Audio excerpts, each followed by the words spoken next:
नमस्कार दोस्तों, स्वागत है आपका मैं चैनल गोविंद गोपाल में फिर से एक बार। दोस्तों आज इस वीडियो में हम बात कर रहे हैं शिक्षा मित्रों को लेके और बेसिक शिक्षा से जुड़ी कुछ अपडेट को लेके। शिक्षा मित्र काफ़ी दिनों से इंतजार कर रहा था कि एक खबर तो आए माननीय मुख्यमंत्री की तरफ से कि शिक्षा मित्र माननीय मुख्यमंत्री से मिले हैं। यही बात थी जो इतने दिनों से शिक्षा मित्रों को परेशान कर रही थी कि माननीय मुख्यमंत्री जी आखिर शिक्षा मित्र संगठन से मुलाकात का समय क्यों नहीं दे रहे हैं, मुलाकात का समय क्यों नहीं मिल रहा है शिक्षा मित्र संगठन को। लेकिन देखिए कि जो संगठन पिछले 1.5 साल से लगातार प्रयास कर रहा था और एक दो बार बीच में मुलाकात हो गई थी, लेकिन जब मुलाकात की सबसे ज़्यादा ज़रूरत थी तब उस संगठन को समय नहीं मिल पाया। भले ही अनुदेशक संगठन के प्रदेश अध्यक्ष को समय मिल गया माननीय मुख्यमंत्री से मुलाकात करने का, वार्ता करने का, शिक्षा मित्रों को मुद्दा उन्होंने वहाँ भी रखा था। लेकिन आज जो अपडेट मिली है वो हम आपको बता दें कि कल उत्तर प्रदेश के शिक्षा मित्र संगठन के प्रदेश अध्यक्ष और महामंत्री जी की मुलाकात माननीय मुख्यमंत्री से हुई है। लेकिन उत्तर प्रदेश प्राथमिक शिक्षा मित्र संघ नहीं बल्कि आदर्श समायोजित शिक्षक शिक्षा मित्र वेलफेयर एसोसिएशन के प्रदेश अध्यक्ष और महामंत्री जी जो है माननीय मुख्यमंत्री से मुलाकात करके आए हैं। जी हाँ, अब मुलाकात कितनी मुश्किल से होती है माननीय मुख्यमंत्री से आप सब भली बात ही जानते हैं। कितनी मुश्किल से समय मिलता है, आगे भविष्य में कितने दिनों बाद मिलेगा कुछ नहीं पता। इसलिए वो एक लास्ट चांस होता है अपनी पूरी तरह से बात कहने का। और हमें लगता है कि प्रदेश अध्यक्ष ने अपनी बात खूब अच्छी तरीके से रखी होगी, अपनी पीड़ा भी समझाई होगी। लेकिन शिक्षा मित्रों को जो अपडेट हम देना चाह रहे हैं वो सामान्य ही हो जाएगी जब जवाब ये मिला माननीय मुख्यमंत्री से कि आपके बारे में सरकार सोच रही है, आप परेशान ना हो, जल्दी आपकी समस्याओं का समाधान हो जाए। ये शिक्षा मित्र पिछले कई महीनों से सुनते आ रहे हैं और बल्कि कई सालों से सुनते आ रहे हैं।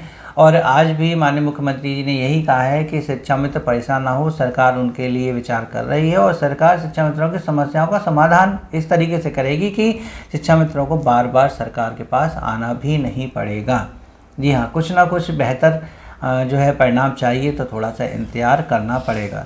ये बात माननीय मुख्यमंत्री जी ने कही है। अब वो बेहतर परिणाम क्या हैं, क्या मुख्य बदलाव हो रहे हैं, क्या ऐसी चेंजेज हैं जिसकी वजह से शिक्षा मित्रों को सरकार के पास नहीं जाना पड़ेगा बार बार।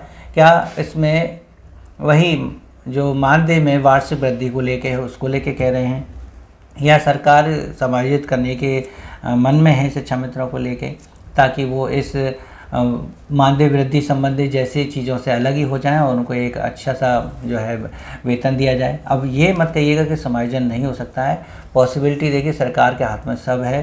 सरकार चाहे तो अब बाल वाटिका में शिक्षा मित्रों को समायोजित कर सकती है। बाल वाटिकाओं का जो निर्माण हो रहा है धीरे धीरे, भले ही अभी कम हुए हैं, आगे भविष्य में और होंगे। जहाँ आंगनबाड़ी प्राइमरी स्कूल में अटैच हैं वहाँ भी बाल वाटिका बना दी गई हैं।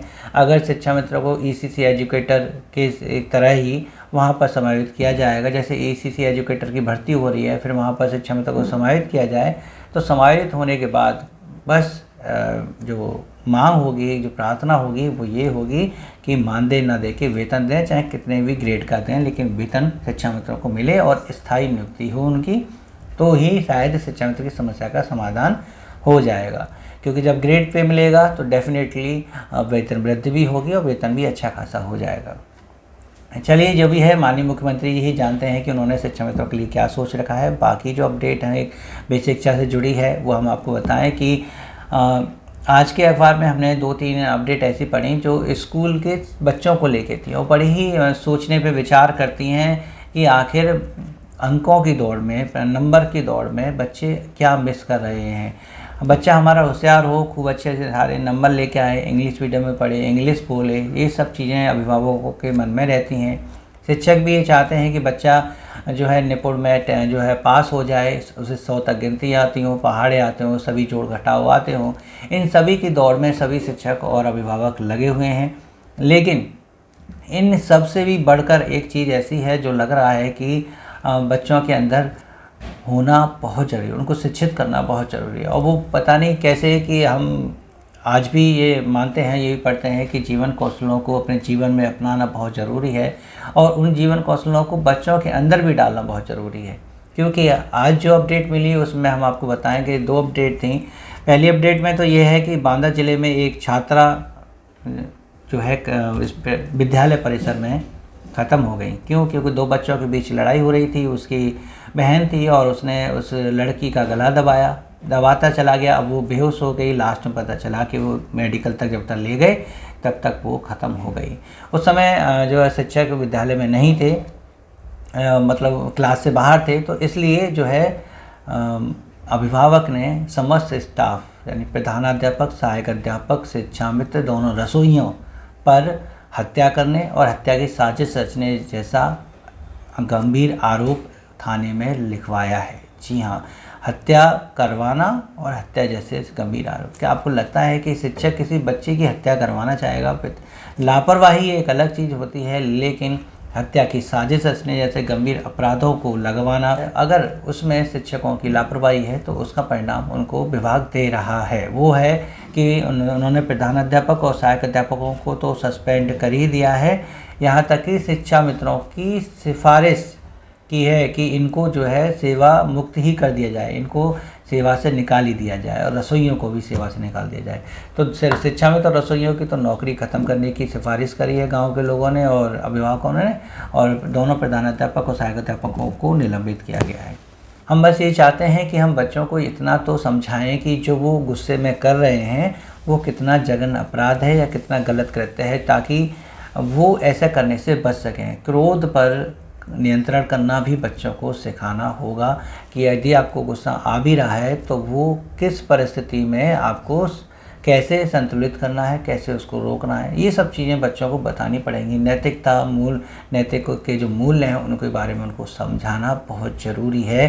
अंकों से ज़्यादा उनके लिए सामाजिक मूल्यों की वैल्यू होनी चाहिए। हाँ, शिक्षकों के लिए भी होनी चाहिए कि बच्चे एक अच्छे व्यक्ति बने, भले ही नंबर थोड़े से कम रह जाएं। और दूसरी जो अपडेट है वो पटना ज़िले की है। जी हाँ, पटना ज़िले में एक स्कूल में कन्या विद्यालय था, उसमें एक 5वीं की छात्रा, सिर्फ 5वीं की छात्रा, ज़्यादा बड़ी नहीं हुई, 5वीं की छात्रा किचन से केरोसिन का तेल लेके गई और शौचालय में गई। उसने अपने ऊपर तेल छिड़का और आग लगा ली, और जब शौचालय से धुआं निकला तब शिक्षक जो है वहाँ पहुँचे हैं, उसे गेट को तोड़ने की कोशिश की, लेकिन लड़की 90% तक जल गई और उसकी मृत्यु हो गई।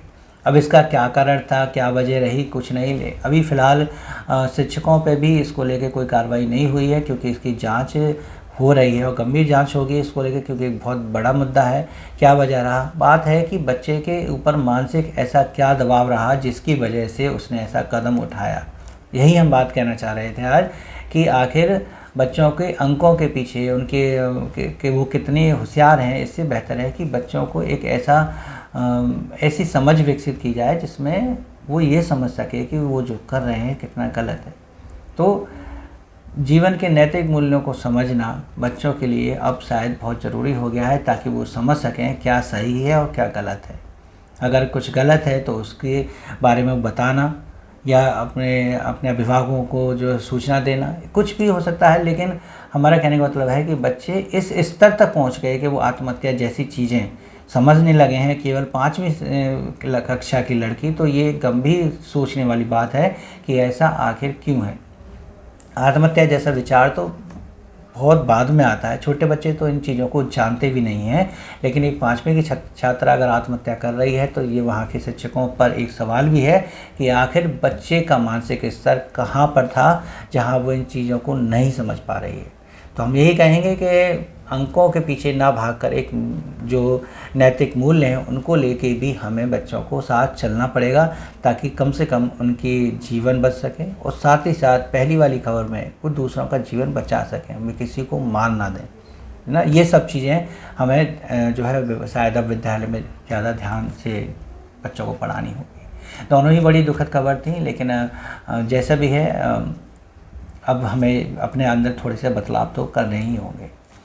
ये दोनों अपडेट थी और शिक्षा से जुड़ी अपडेट थी। और आपको ये सूचनाएं कैसी लगी नीचे कमेंट करके बताइएगा। आपके क्या विचार हैं दोनों बच्चों को लेके, उनको लेके भी नीचे कमेंट कीजिएगा। वीडियो को लाइक करिएगा, शेयर कीजिएगा, चैनल पर नए तो चैनल को सब्सक्राइब कर लीजिएगा। मिलेंगे आपसे अगली वीडियो में ऐसी कुछ अपडेट के साथ। तब तक के लिए नमस्कार, जय हिंद।